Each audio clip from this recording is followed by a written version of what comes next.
Double-acting propellers do not have springs or gas pressure to assist in changing propeller pitch. Thus, all of the actuation, both to fine and coarse pitch, must be hydraulic. Engine or reduction gearbox oil is once again used as the hydraulic medium for this purpose. The inset diagram of a dry sump oil tank, which you may remember was used previously in the lesson on engine lubrication, illustrates how a protected source of feathering oil is provided. The oil pressure required for feathering the propeller is generated by an electrically driven pump, which may be activated by a feathering button in the cockpit. With the exception of operating the feathering pump, the basic control selection for feathering the propeller remains the same. That is, selection of the propeller control or condition lever, operation of a separate feathering lever, or, on some turboprop systems, moving the HP fuel cock to the feather position. For the purposes of this lesson, we'll consider that we are feathering a propeller which has twin lever control. The propeller control lever is brought back through the fully coarse position to the feather position. Alternatively, where fitted, the propeller feathering lever is operated. This action lifts the landed valve in the propeller control unit upwards, thereby connecting the feathering pump oil line to the coarse pitch side of the pitch change piston, and allowing oil to drain from the fine pitch side of the pitch change piston. The feathering button in the cockpit is pushed in, energizing the feathering pump solenoid relay to supply the feathering pump. It also energizes the holding coil, which keeps the feathering button depressed for the time being. Feathering oil now passes through the ports of the landed valve, pushing the pitch change piston so that it moves into contact with the feathering stop. Oil pressure will now build up within the system, eventually operating a pressure-operated cutout switch, which will interrupt the supply to the feathering button hold-in coil. This causes the feathering button to release, which terminates the supply to the feathering pump solenoid relay, which in turn breaks the supply to the feathering pump. If the propeller is allowed to windmill, the forces generated will cause it to try to unfeather itself. Moving the propeller blades a few degrees below the feathered position will cause the propeller to rotate, and centrifugal turning moments will tend to move the blades towards a finer pitch. This will cause the propeller to rotate faster, until it comes under the control of the propeller control unit. The propeller control lever of the unit being unfeathered should be placed in line with that of the operating engine or engines, and, where fitted, the feathering lever should be reset. This allows the speeder spring to push the landed valve down. It also helps to minimize the yaw which will inevitably accompany the effect of unfeathering. Pressure oil can now be directed to one side of the pitch change mechanism to move the piston towards a finer pitch, and coarse pitch oil will be allowed to drain from the other side as it does so. The feathering button should now be pressed. This starts the feathering pump running, which will supply the pressure oil to the pitch change mechanism to move the blades away from the feathered position towards fine.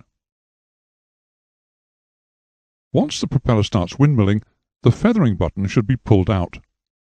Pulling out the feathering button overcomes the holding coil. When the contacts of the feathering button are opened, they break the supply to the solenoid relay, the contacts of which are supplying the feathering pump. Thus the feathering pump stops. The rest of the restart drill is accomplished in accordance with the aircraft operating manual. To reduce the workload on the pilot in the event of an engine failure, some propellers are equipped with an auto-feather system. The system is normally active during takeoff and cruise conditions only. For example, on a turbojet engine, with the high-pressure fuel cock open and the power lever set to high power, a signal of low torque from the engine torque meter system will automatically feather the propeller. Should either of these conditions not be met, the auto-feather system will be rendered inactive. This diagram shows an auto-feather system installed on a typical double-acting propeller arrangement for a turboprop engine. It consists of an additional oil pressure line supplied from an electrically operated feathering pump to the underside of a valve lift piston in the feathering mechanism. Control over this oil pressure is provided by an electrically operated solenoid valve. In the event of an engine failure, and provided the engine controls are set to the high power configuration, a low torque signal will complete the auto feather circuit and energize the valve lift solenoid and feathering pump. This delivers an independent supply of feathering oil to the valve lift piston, which raises the landed valve to the coarse pitch position. The high-pressure oil supplied by the feathering pump is now fed to the coarse pitch side of the pitch change piston, pushing it onto the feathering stop. As the piston moves, it displaces the fine pitch oil to return. The feathering stop is fitted within the pitch change mechanism, the position of which allows the propeller blades to take up a position edge-on to the aircraft's airflow, where they will generate zero aerodynamic force in either direction. The propeller should not now windmill. The propeller control unit incorporates a flight fine pitch stop solenoid, which controls a supply of high-pressure oil to a flight fine pitch stop mechanism in the propeller pitch change cylinder. When the solenoid is energized, oil pressure is directed to withdraw the flight fine pitch stop, thereby allowing the pitch change piston to move below the flight fine position and into the beta range. When the solenoid is de-energized, oil pressure is removed, and the flight fine pitch stop is engaged by spring pressure. Use your mouse to press the repeat button, which will enable you to see the removal of the flight fine pitch stop again. Most turboprop engines are provided with a system of propeller control which is defined by alpha and beta ranges. The alpha range is used at high speed, during the takeoff run, in flight, and during the initial high-speed part of the landing rollout. The alpha range is selected by moving the engine power lever to a position at or above flight idle. The beta range is used on the ground only. It's selected during the landing roll by first removing the flight fine pitch stop, or FFPS, which was previously engaged to prevent the blades moving to ground fine pitch in flight, and then moving the engine power lever to a position below the flight idle position. On systems not equipped with a hydraulic flight fine pitch stop, the power lever is moved through a flight idle detent or gate. With the propeller blades functioning within the alpha range, their pitch is controlled automatically by the propeller control unit, whilst within the beta range their pitch is controlled by the operator's movement of the engine power lever. In most aircraft, the selection of the beta range is made by movement of the flight fine pitch stop, the FFPS lever. Alternatively, in some systems the selection can be made via the condition lever, that is the RPM lever, itself. A warning light, usually blue or amber, illuminates whenever the flight fine pitch stop is disengaged. Additionally, other warning lights may be provided, which illuminate whenever the propeller blades are moved below the flight fine pitch position, that is, into the beta range. While the aircraft is taxiing, there is insufficient RPM available to bring the propeller control unit on speed, and it's therefore unable to take control. Propeller RPM is controlled by movement of the engine power lever within its range below flight idle. As power is applied for takeoff, the flight fine pitch stop lever is forced into the flight position by the action of moving the power levers to the takeoff power position. The FFPS light and or beta lights are extinguished.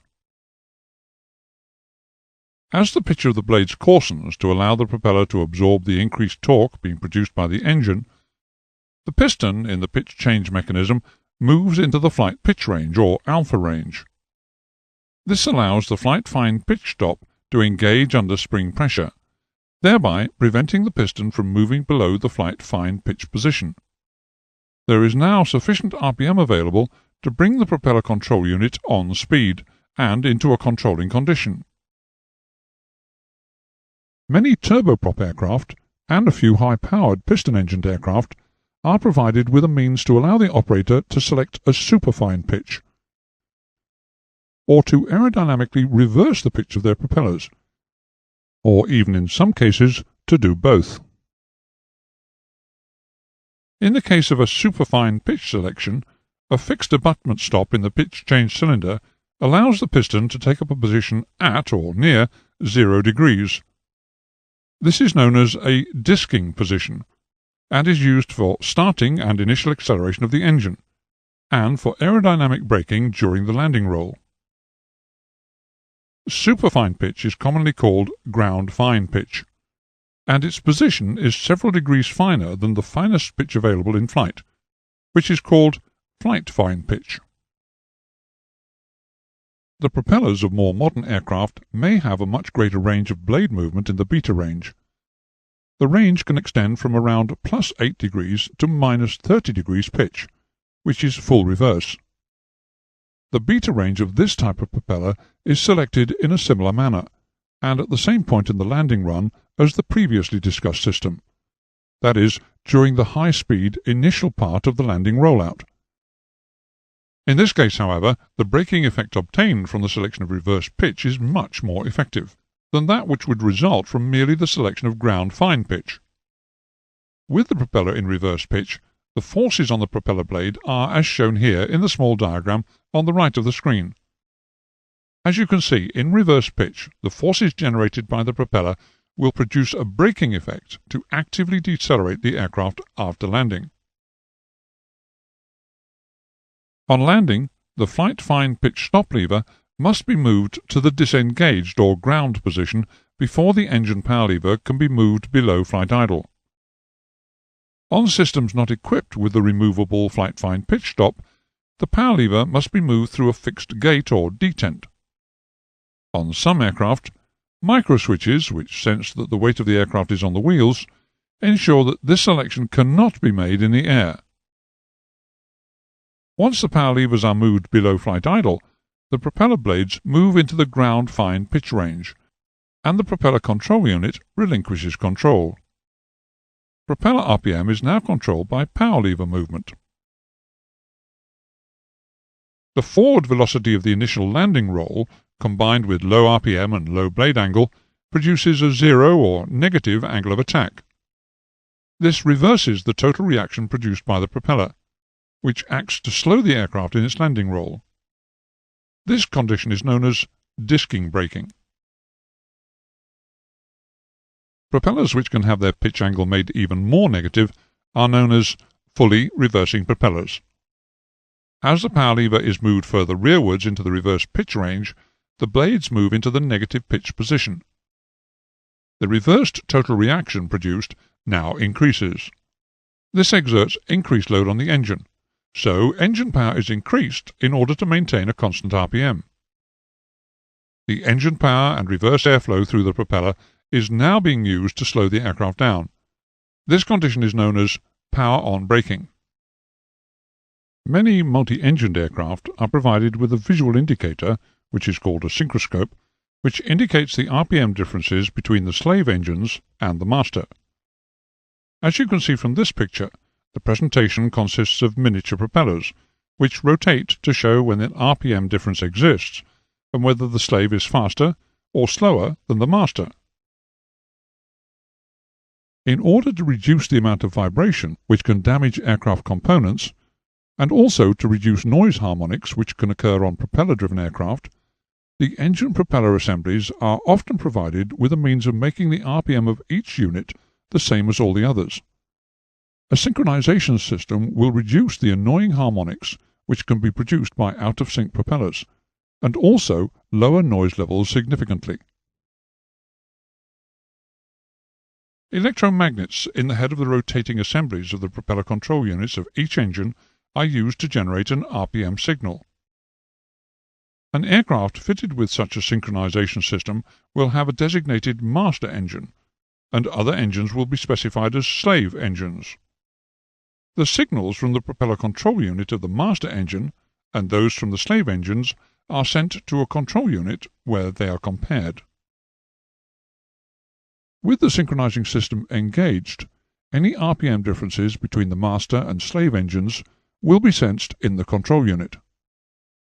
The control unit generates proportional, positive or negative current outputs, which are sent to torque motors. The torque motors are mounted on the slave engine propeller control units in such a way that a signal indicating that the slave engine is running at a lower RPM than the master will cause the slave engine's torque motor to turn in order to fire off its propeller, thus increasing its RPM until no discrepancy exists between the slave and master engine speeds. If, on the other hand, the control unit receives a signal indicating that a slave engine is running faster than the master engine, then it will send a signal to the appropriate torque motor to coarsen off the propeller blades of that slave engine to reduce its RPM, until once again no discrepancy exists between the slave and master engine speeds. So, the torque motor rotation resets the speeder spring on the affected slave engine's propeller control unit, which will ensure that it is once again synchronized with that of the master engine. When no difference in RPM exists between the master and the slave propeller, no output is sent to the slave torque motors.